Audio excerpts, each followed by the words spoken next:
Face to Face with Jory Worthen. Robbed of her legal right to see her daughter's killer sentenced to life in prison. I had been waiting for that day for 2 years. A mother finally gets the justice she deserves. I don't know how this is going to make me feel until I'm there, in there. As convicted killer Jory Worthen agrees to meet her. Are you ready to do this? Yeah. Yes, sir. Face to face. I think they see him. Oh, God. For the very first time. Tonight, and only on Fox 16, a rare and raw moment 2 years in the making. Good evening, everyone. Thank you for joining us for Fox 16 News. I'm Donna Terrell. On September 20th of this year, 26-year-old Jory Worthen pled guilty to killing Alyssa Cannon and her 4-year-old son Braden in their Camden home back in June of 2019. He was sentenced to 2 concurrent life sentences. Only problem? The victim's family wasn't there, and it wasn't by choice. But on October 20th, that all changed. My co-anchor, Kevin Kelly, picks up our exclusive coverage from here. What we're about to show you was rarely ever seen or granted. A grieving mother who not only lost her daughter and grandson in a double murder, but was also denied her legal right to be in court when he was sentenced, is about to meet the man who killed them both face to face. And what's even more shocking is that he agreed to it. Okay, we're ready. There's no easy way to prepare for what's about to happen. I haven't been able to sleep much the last 3 nights, and I'm just really, really nervous. It takes strength and courage. I sat with him on this bench right here the night it happened. For the past 2 years, Angela Cannon, It's hot. We need some air. I can't breathe. along with the rest of her family, has desperately been trying to find the peace and closure they deserve. My babies are gone and they'll never come back. But today, where they're going and what they're about to do, I kind of feel bad for him. And there's a chance that could finally happen. It's not for him, it's for me. That's right. It's for your healing. Because I can't let this eat me alive anymore. I just can't. The nightmare started on June 25th, 2019. Angela hadn't heard from her daughter in nearly 48 hours, so she filed a missing persons report with Camden police. Officers arrived at her home. Everything looked normal until they peeked through a window in the back of the house. I just saw her. What did she look? Looked like she was laying face down. They immediately kicked in the door and find both Alyssa and Braden dead in the 4-year-old's bedroom. But the prime suspect, Alyssa's fiance, Jory Worthen, was nowhere to be found. Do whatever you got to do to find him in that car. Police say Worthen left the murder scene in Alyssa's 2007 white Honda Accord, but they had no idea where he went or how much of a jump start he had. Days later, a nationwide manhunt was launched, and Worthen was placed on the U.S. Marshals' top 15 most wanted list. How bad do you want this guy? As bad as anybody that we've ever gone after. Hundreds of tips poured in from around the country, but no confirmed sightings were ever made.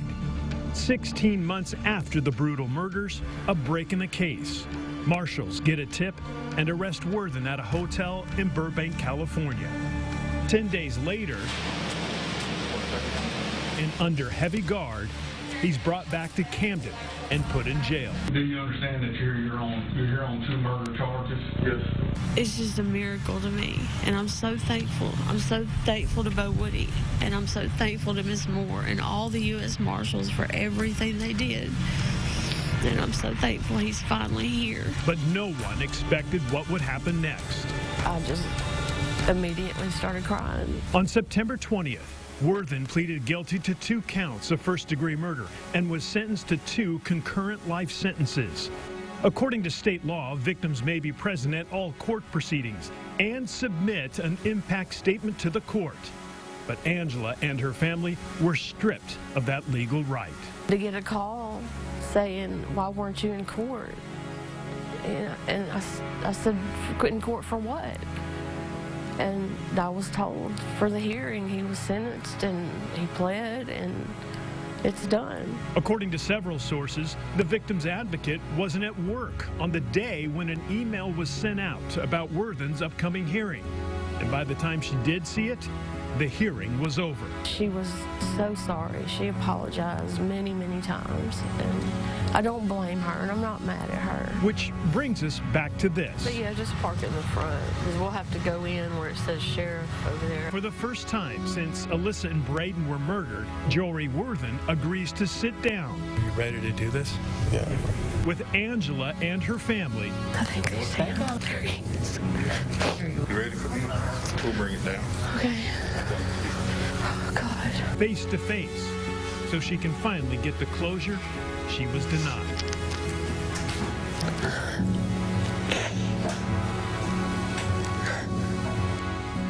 So how was this face-to-face meeting set up in the first place? What Angela didn't know was that I had been communicating with Worthen since his arrest, requesting an interview.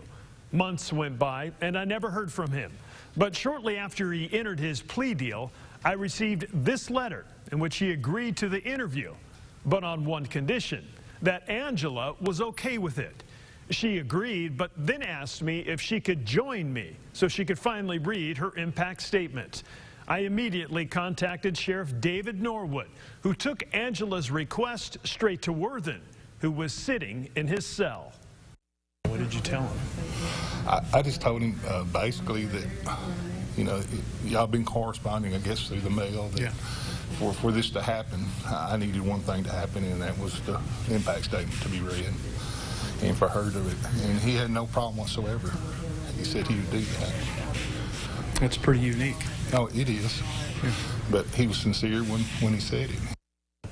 Coming up next, the powerful face-to-face meeting between Angela Cannon and the man who killed her daughter and grandson. June 25th, 2019 was the day my life changed forever. When we come back, what she had to say, his reaction to her statement, and the moment no one saw coming.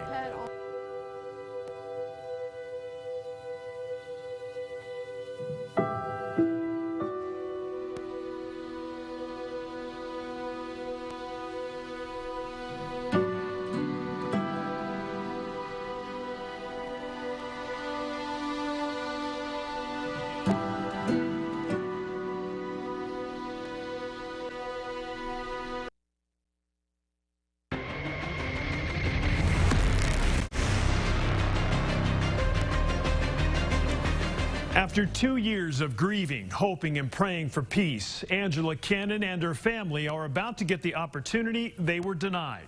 In a shocking and unexpected turn of events, Jory Worthen, the man who admitted to killing her daughter and grandson, agrees to allow Angela the opportunity to finally meet him face to face, so she and her family can hopefully have some type of closure. What you're about to see usually takes place in a courtroom, but in this case, it happened in the Ouachita County Jail under tight supervision. With his hands cuffed, ankles shackled, and surrounded by armed deputies, Are you ready to do this? Yeah. Yes, sir. Jory Worthen is shuffled in, unsure about what's going to happen next or be said. Really nervous. That's about all that's going to do my mind. As he waits, Yeah, just park in the front, because we'll have to go in where it says sheriff over there. Angela Cannon arrives at the county jail and makes her way inside. Unaware of how she will react when she finally meets the man who killed her daughter and 4-year-old grandson for the very first time. I know this is extremely difficult. This is what you wished for. How are you holding up? I just, you know, I've never been face to face with him, and I don't know how that's going to make me feel until I'm there, you know, in there. What you're about to see and feel is a rare and raw moment that is rarely ever seen or allowed to take place. I'm thankful that Jory agreed to it. I didn't think that he would, you know, agree to anything like this. I just hope that Miss Angela and Alyssa and Brandon's family get a little bit of closure out of this. And what's about to happen, no one could have predicted. June 25th, 2019 was the day my life changed forever. The impact that the words, "We found your daughter and grandson deceased in their home," had on not only my life, but two whole families' lives, has been so devastating. I have a hard time even putting it into words. And not a day goes by that I don't think about Alyssa and Braden. I wonder what they would be doing now and what Braden would look like and sound like now. Alyssa was so beautiful and had the biggest heart of anyone I know. She lit up any room she walked into. She touched so many lives with her kindness. And my little Braden, my God, he was so smart and so bright and full of love and joy. I can only imagine the person he would have become.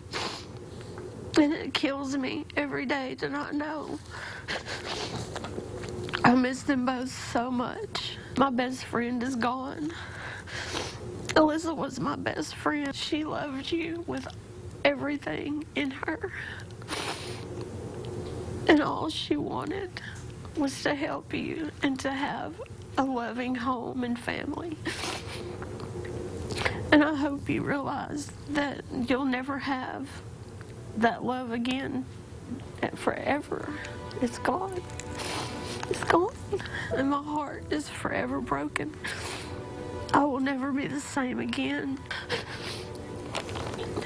And I come here today hoping to get at least some peace and some type of closure. I also was hoping that this would finally help me with my healing process and give me the courage and strength I needed to say that I forgive you. Because that's what God says. We have to forgive. And the forgiveness is for me and my healing and my peace so that I can go on. Yes. I'm so sorry, Angela. I know that I can't even begin to imagine what any of you were going through. Any of you.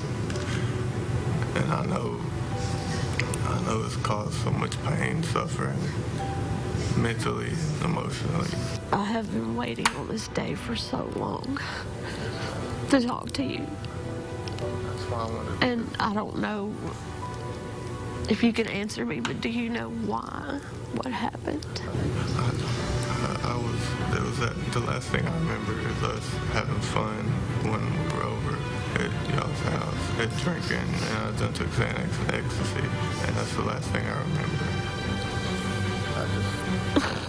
I appreciate you agreeing to this. I never thought you would have agreed to anything like this. Y'all deserve to see me face to face, especially after them not telling y'all about the court date and stuff.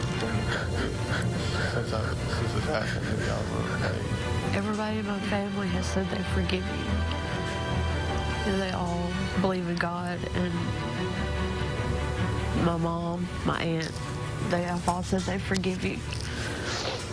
So maybe that will help you with your healing, knowing that we all do forgive you. I'm so sorry. I'm so sorry. I accept your apology. I do. But it still will never bring them back or make it better. But thank you for doing this for me. Thank you.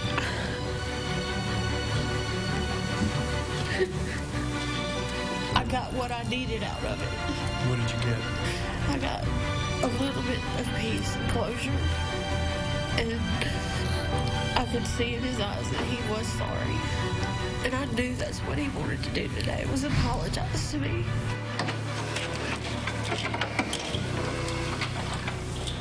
And you believed him? I believe him. Certainly a powerful moment that Angela told me she had to do in person, not only for her peace of mind, but in order for her to try and move forward. She also told me that the hardest part was being that close to him and looking him straight in the eye. As for Worthen, while I was interviewing Angela out in the hallway, our cameras were still inside the room and still rolling. This was the scene. His head down, shoulders slumped. That's when I returned to the room to get his reaction about what just happened. When you heard Angela say, "I forgive you," it was like a huge burden lifted off of my heart. I mean, I can't believe, like I said, I was not expecting her to say that. What did you expect her to say? I just expected her to be angry and, I mean, just not say anything good to me, you know. I wasn't expecting her to be nice. Coming up next, with Angela's permission, I sit down one-on-one with Jory Worthen. What he remembers about the night he killed Alyssa and her 4-year-old son, Braden. Did you plan to do this ahead of time? No. It never crossed your mind? No. I've never thought about hurting anyone. How he was able to vanish into thin air for nearly 16 months. How he survived, the places he went, and the mistake he says he made that gave U.S. Marshals the tip they needed to hunt him down and finally put him behind bars.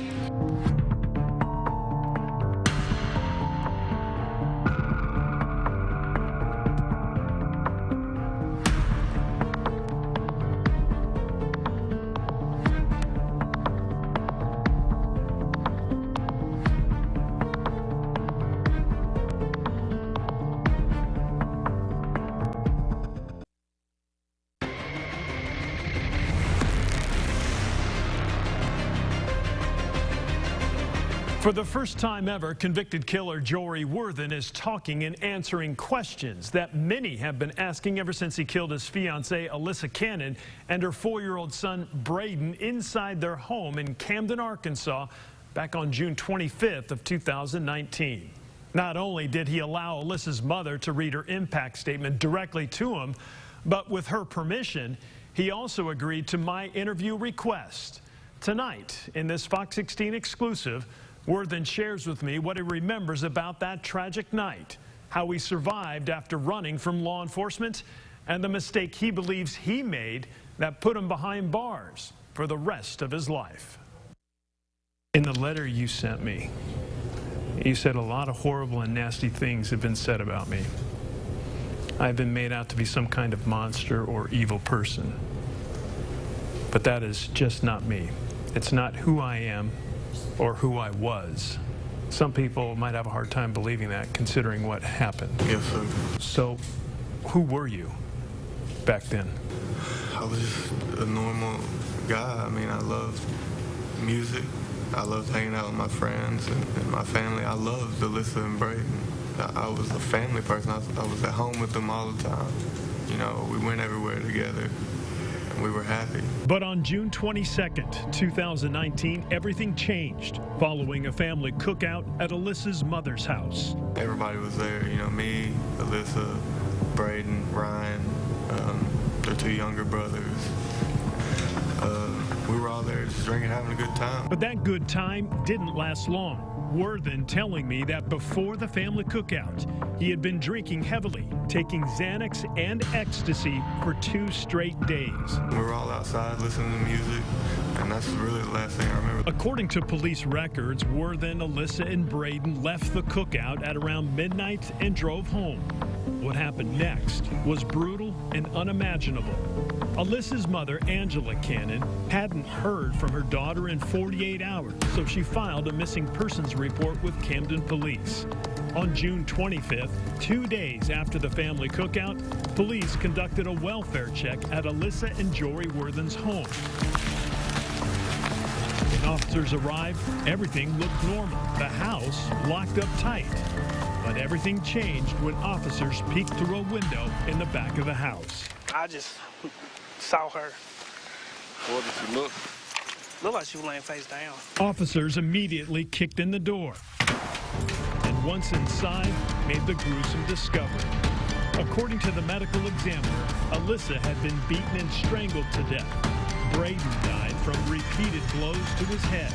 And at that point, police had only one suspect on their radar, Jory Worthen. Do whatever you got to do to find him in that car. So what happened? Worthen claims he doesn't remember because he blacked out. But you wake up and you find Alyssa and Braden dead? Yes. I found the bodies. I woke up, I was looking for them. I called for Alyssa, and I went around the house and looked for them, and I found the bodies. What'd you do at that point? I freaked out. I mean, I didn't know what to do. There was so many things going through my head. I just didn't know what to do. Did you know at that point that you did it? I had to. I mean, I don't see that if anybody else could have done it. So what'd you do next?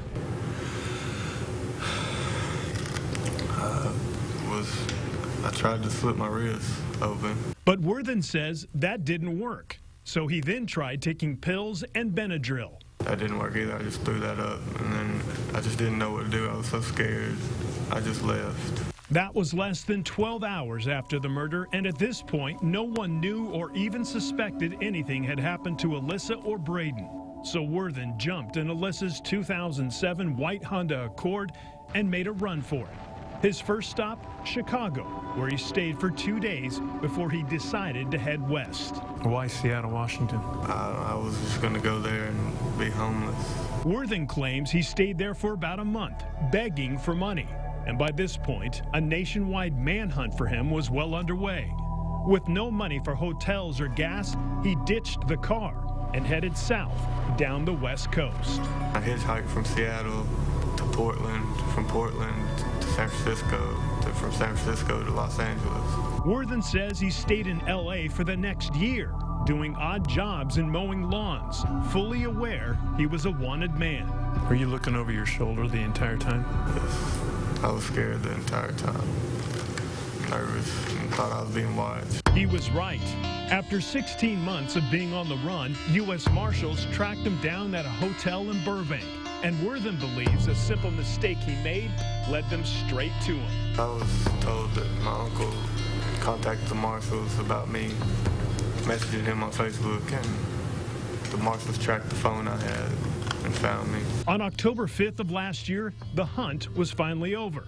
A bruised and bloodied Worthen was finally in cuffs. I was scared, but it was kind of like, well, I don't have to run anymore. You know, I don't have to look over my shoulder anymore and feel like I'm running for my life. 10 days later, and under heavy guard, Worthen was brought back to Camden for questioning. Will you explain why you're here to me? I don't remember anything. That's the thing about it. But do you understand that you're here on 2 murder charges? Yes. And then charged with 2 counts of first-degree murder. When you saw them, what room were they in? The bedroom. The second bedroom? Braden's bedroom? Yes.